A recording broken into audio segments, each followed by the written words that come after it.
Hello, welcome back to my channel. I'm Angela March. Gum. Let's get the gum out. I already have a hard enough time reading aloud, much less when I have gum, right? So, last week's video was where's my book? Someone You Loved. Ew, what's that? Someone You Loved. I don't know what is this? It's just been sitting on the table. Oh, I watered my plants. I watered Helen back behind me. I must have dribbled water. I don't know. Anyway, that's the problem with this velvet matte finish. Shows everything, fingerprints, whatever whatever. Is that a fingerprint? Whatever the dot is right there, anyway. I am currently reading aloud my book, Someone You Loved by A. Story. I write situational love stories under A. Story. I write thrillers, psychological, domestic, etc. under Angela March.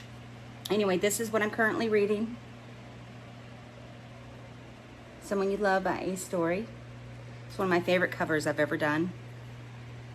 I design all my own covers. Anyway, so last week I did chapters 4, 5, and 6. The video was 43 minutes long. Who has time to watch a 43-minute long video? So, we're going to cut it down to 2 chapters. And it'll just take a little bit longer, but, you know, whatever. It is what it is. I hope you are following along. So, we're on chapter 7. I will be reading chapter 7 and 8 today. All right. After a fitful night, I drag myself out of bed and text Rennie to see if she's running today. I get a text back stating, "See you in 10." I exhale. As much as I don't feel like running, I will muscle through it. I can sleep in tomorrow if need be. When I round the corner, I see Rennie on her phone. I stop in front of her. "Okay, sweets, I'll see you next week." Sweets? I smile spreads across her face. It was Amir. He just left a few minutes ago and I already miss him. "You're not going to see him this weekend?" Her face surprisingly twists she's due for her next Botox. "I'm not ready to introduce him to my kids. Too soon." "I understand." We start running. Rennie, in an unusual move, pulls ahead of me. She looks back over her shoulder and slows down. "What's up? You look like crap." "I didn't sleep much last night." "That's no excuse," she teases. "Neither did I." I nod and push on, half listening to her ramble on about Amir. I wanted to tell her about my excursion last night to see Nico play and tell her about the song Until You. It's too soon. She'll beat me down and badger me to death until I promise to seek him out. I'm still not sure how to process last night. The last thing I need is her pushiness on the situation until I figure it out for myself. We do our 5 miles and wind our way back to her gate. "Glad that's over," she states, out of breath. "Me too." She punches in her gate code. "You want to come down for dinner?" "Do you want to come down for dinner?" "Sure, I'll bring the wine. 2 bottles. The boys will be on their phones all night so we can relax by the pool." "Okay, I'll call you later. Have a good day." "You too." I take off up the hill to my house, ready for the weekend. Sam. Maggie waves her hand in front of me. I returned my focus to her and the contract we were writing out. "What's up with you?" "Sorry, I didn't sleep last night." She nods. "I hate that." "All right, let's finish this let's finish this and I think I'll take off early today." She taps on her laptop. "Good for you. I could never do your hours. I'll have this done by the end of the day." I reach down into my bag and pull out a CD. Mia loves this band. I lied. Their name is War Roses. I listened to it. They're good. Will you drop this off at entertainment and get info on them? She picks up the unopened CD. War Roses. Yeah, great name. Locals, I believe. We finished with the details, and I'm gathering my things to leave for the weekend when Amir knocks on my door frame. Hi. Hey, come on in. Okay, I'll email you the final contract. I'll email you the final contract in today. Enjoy your afternoon off. Maggie exits my office as Amir walks in. A Friday afternoon off? Special occasion? I shake my head. No, I just didn't sleep well last night. I'm going for a massage, then home for a much-needed nap. I finish putting my things in my bag and look up at him. What's up? I like Rennie. I look up at him. She's great. Yeah, she is. Seems like you two hit it off. We did.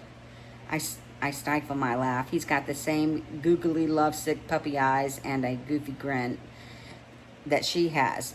Has she said anything about me? I sit back in my chair. Well, she has that same look on her face as you do. His smile grew even bigger. She has her boys this weekend. I'm going to miss her. Yeah, we're having dinner tonight. Yeah, she told me. I smile at their happiness. Well, look, Amir, I need to get going. Oh, sure. I was wondering if you wanted to go with me and Rennie and a few of us to that restaurant you went to on your birthday. Nico works there. I have a friend coming to town. I think he would enjoy the atmosphere. And I'll be honest, we may need your name to get that reservation. Yes. A night with Nico. Of course, the food was delicious, and so is Nico. Just give Maggie the date, and she'll make the arrangements. Oh, cool. Thank you. Anytime. I need to run. Have a great weekend. Waking up from my nap after a perfect massage, I feel rested and relaxed and ready for a night of laughs. I pack the wine and start walking down to Rennie's for dinner. I bust the gate and walk toward the door. I go to knock and Rennie swings it open. You're welcome. Thanks. Her hand goes to her slim hips. Really? Seriously? I exhale. Seriously what, Rennie?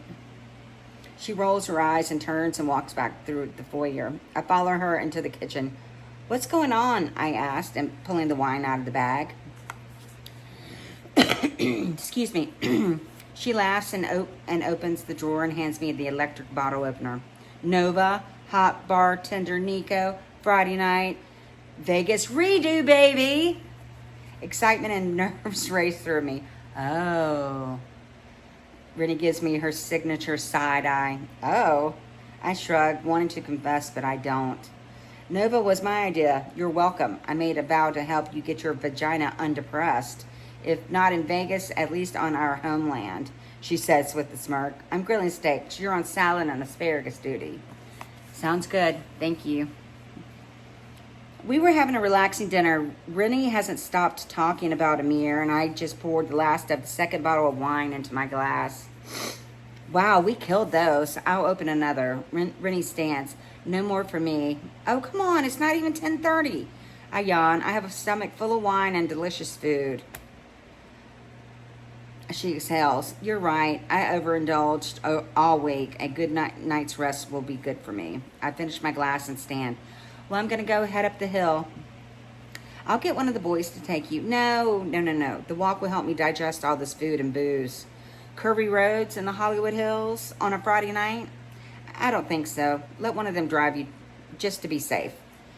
I know this will turn into a discussion if I fight her. Okay. As soon as I open the front door, my phone rings. I ignore it and open up another bottle of wine. I love Rennie, but the constant chatter about Amir was giving me a headache. I'm happy for her, but it's just been a long week of a lot of chatter. I pour myself a glass and go relax with a book on the couch. I hear my phone reminding me again of a missed call.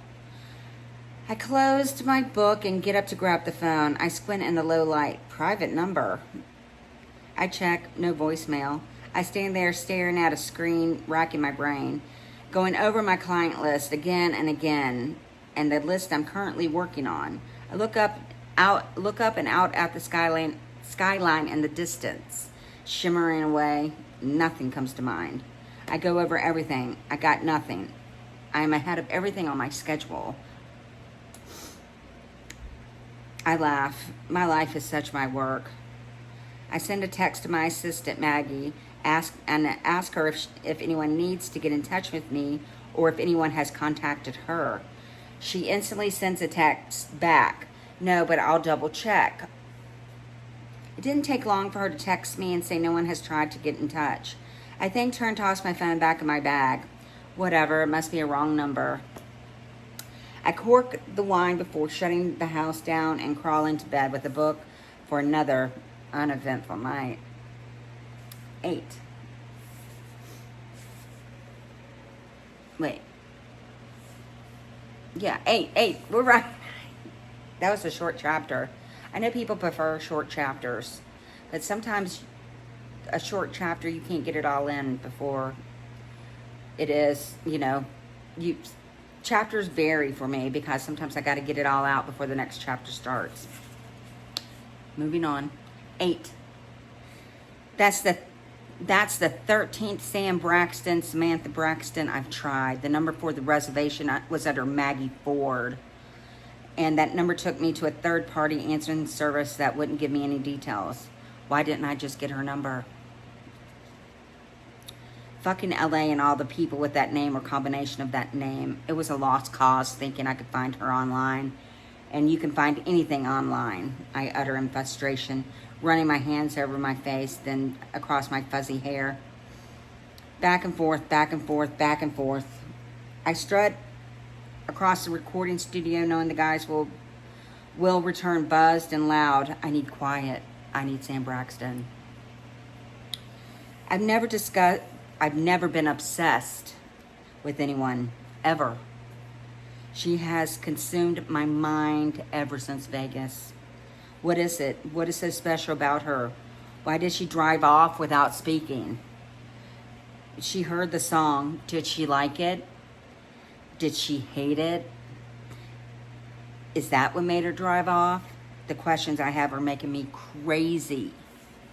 I walk over and sit down in front of the piano, flip on the record switch, and let my fingers glide over the smooth, cold keys.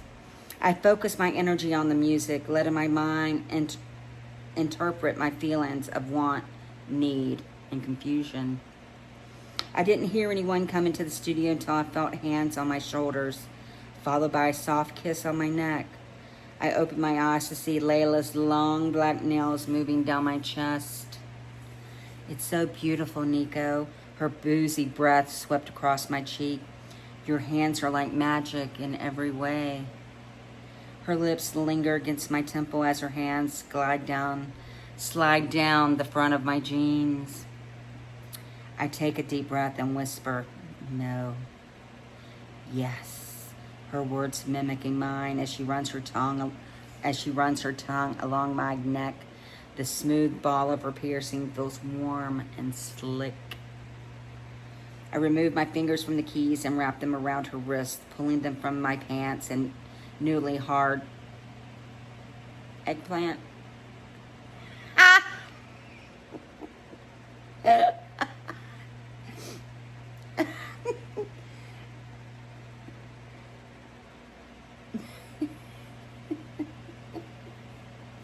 Not now, my tone was harsh. She jerks her hands from mine. What's your problem? That chick Sam something?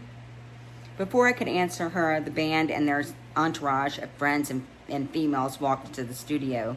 I am off the hook with Layla for now, but her departing look of anger and rejection will rear its ugly head again before the night's over. I tell the band I want to close rehearsals and the recording sessions to everyone until further notice. When I reach up and stop recording my session, I'm amazed when I realize I've been playing for over an hour. My bandmate Gage walks over to me. Dude, that sounded slick. I nod. Yeah, I'm sick, all right. Wait a minute. Rewind. My bandmate Gage walks over to me. Dude, that sounded sick. I nod. Yeah, I'm sick, all right. He gives me an off look. You okay? What's up? That girl got you snatched? I look down at the keys. Snatched? Sure. Something like that. Whatever it is, your music has been a slaying. Yeah, that. Let's play that back and see what we can come up with.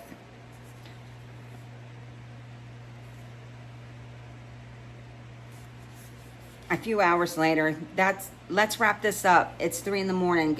Gage states, setting down his guitar. I look over at who triggered him to stop. Wes, the man that has whatever you need whenever you need it. A relative wash of excitement comes from the jonesing people. I've asked Gage not to get his fix delivered here. When you are using, you act like you hear and understand. When you are using, you act like you hear and understand. As a recovering addict, you understand it's a selfish endeavor. It's as hard as you can be.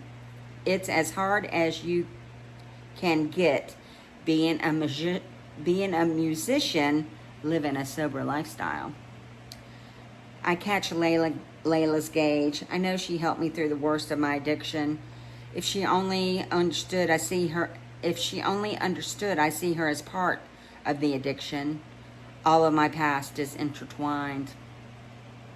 In recovery, they say you should leave your past behind and everyone connected to it that was a part of your problem. She won't take the hint, refuses to hear my words, and is clinging to something that's long gone. She packed up all she knew, family, friends, her entire life to follow me to LA so I could pursue my dream. I didn't tell her no, but I didn't tell her yes. I was too busy fighting to stay sober those first few months. The first 90 days are said to make or break you. I've been sober for almost a year. I was foolish in thinking moving to LA from Seattle and starting another band would be the answer. In the land of music, drugs, and alcohol are all a part of it. It's up to me to control my hunger. The look on her face tells me she's conflicted on what to do. She still partakes. That hunger still lives in both of us. Over the years, she held it together, but I let it eat me alive and spit me out covered in bile. If it weren't for her and my uncle, I would be covered in 6 feet of dirt. I chased the dragon, romanticizing its dirty and delicious high. The love-hate relationship I had with it and myself was all-consuming. Now it's an ugly memory that I can still taste, at times still want. Nico, how's it going? Wes asked, walking over to me. Hanging in there. The entire room was staring at our awkward exchange. I stand up, grab my notebook, and leave the room. Security was signing me out as Layla walked up. I just need to grab my bag. I'll meet you outside, she said, rubbing my arm. I'll be right back. She turns and walks back down the hall. I didn't wait for her when I got to my bike. I know her tricks. She'll get what she needs and think I won't know. That's another stupid thing high people think, that you don't know when they're high. I shake my head at all those years I didn't think people knew I was higher than the stars. It's a balmy night. I'm feeling reckless and trapped, knowing Layla will catch a ride. I pass my apartment, crank my motorcycle, and head to the... Wait a minute. It's a balmy night. I feel reckless and trapped, knowing that Layla will catch a ride. I pass my apartment, crank my motorcycle, and head out to the PCH for a drive down the coast. Relief finds me when my bike hits 90. The wind is screaming through my helmet. This time of night, I feel as if I'm the only one. I'm one of only a few people who live in LA. No traffic, No noise, just the smell of the ocean. I pull over at an overlook in Malibu. Sliding off my helmet and inhaling the salty air helps calm me. The ocean holds memories. I watch the waves catch the glittering of the full moon. My mind travels to Sam Braxton. Who is she? Where is she? I swear if I ever see her again at one of my shows, I won't let her get away next time. My phone buzzes in my pocket. I reach in and turn it off, not bothering to look at Layla's name on the screen. After letting the sound of the ocean relax my mind and satisfy my reckless, self-destructive inner hunger, I head back to the craziness of West Hollywood. The sun was rising over the Pacific as I made it home. That was chapter 7 and 8. And this video is 20, 21, 23 minutes long, whatever it will end up being. And I think that's about right. 43 minutes, I don't even have time to watch that. You know, it was painful. I kept having to stop it while I was editing it and do other things. Anyway, we are busy, people. Everybody's busy. Anyway, thank you for joining me today and reading chapters 7 and 8. And I hope you have a great weekend, and I'll see you next week. Or, you know, maybe I'll start doing more than once a week if I'm only reading 2 chapters, because I can definitely fit in 20 minutes. Anyway, thank you so much. And again, this is book Someone You Loved by A Story, Love a Lyric series, Volume 1.